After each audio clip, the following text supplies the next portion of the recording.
kasi pwede dito sa kabila. Saka lang pala ikakabit ang odometer pag bibilhin na, ano? Yes, bro. Kapag deliver po. Pero hindi po gumagalaw yung pag tinutulak-tulak. Oo.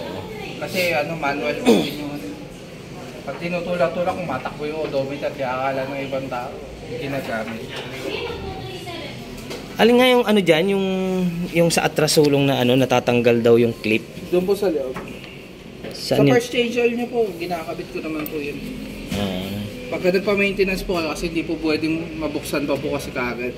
Kaya ginagawa ko po, pagka first change oil, tsaka ko po siya nilalagyan ng pin. Nandito po siya kasi. Eh ba hindi kaya malaglag yan? Hindi po malalaglag yung basta-basta sir. Katagalan po yung nalalaglag. Okay. Every first change oil po ako nag-ano kasi di naman po basta-basta. Pag mag-change oil. Sa dito lang po kasi yung ano niyan. 500 meter. Ay, 500 km. 1,000 km. 1 month. Eh paano kung wala pang isang buwan eh 1,000 na?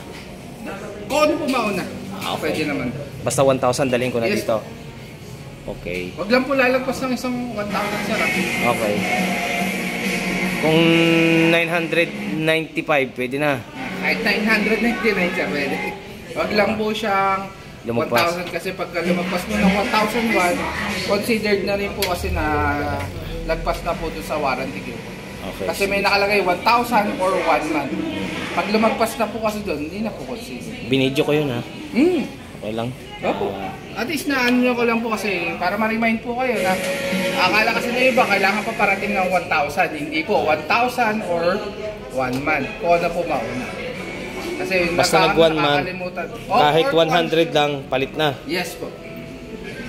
Yan po kasi ang ano niya kasi meron tayo sinusunod po talaga sa coupon niya na maintenance po, proper maintenance. Pag di po tayo sumunod doon, possible po mabalik ang warranty na.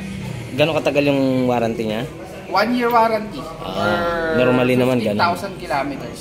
15,000.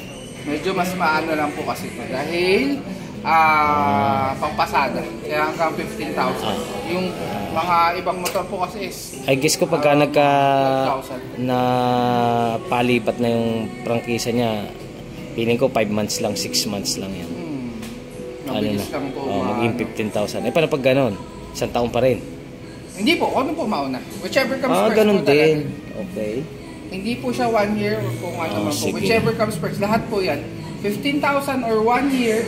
Tapos sa change oil naman po, may 1,000 or 1 month. May ganun po, may or po lagi. Ganun. Basta kung sinong mauna, yes po. Alin ang mauna pala. Yes po. Tapos ang kasama lang po sa warranty nito is engine assembly. Tapos halimbawa, electricals. yung engine assembly, halimbawa may kumatok. Opo, yung mismong engine. Re-reassemble uli. Bumaba, halimbawa binaba, nasira. Yes yung po. labor, bayad. Pero yung pyesa, kasama po. For example, bibigyan ko po kayo ng example. Pagka sinabing engine assembly, kunwari nasira yung rocker arms, yung block, na hindi nyo man sinasadya, may investigation din po kasi tayong ginagawa dyan. Pagka kasalanan nyo po, hindi siya warrantable. Pero kung talagang bumigay siya, nang wala naman po kayo ibang ginagawa, warrantable po yun, libre po ang labor and parts. Okay. Pagka sinabi pong engine assembly, hindi kasama yung transmission. Magkaiba po yun. Okay. Engine assembly, engine alone. Transmission po kasi another ano po yun. Kasi pag sinabi engine, magkahiwalay po talaga ang transmission. For example po, nasiraan kayo ng clutch housing, pero case to case din po. Minsan po, nasira ng hindi nyo nga po sinasadya at upon investigation na talagang ano, pwede po natin apply for warranty. May case, meron pa rin po siyang ano, parang consideration if ever masira po yung part ng transmission, basta yun nga po bigla na lang po nasira. Sige. Basta lahat po ng maintenance dito lang po gagawin sir. Maintenance and checking dito po, or yung 3S po namin sa taas. For example, hindi po kayo magdadala, meron kayong driver. Kung wala po ako dito, meron po kaming 3S badya po sa taas, which is yung straight badya lang po ang ginagawa nila doon po sa may Olalia.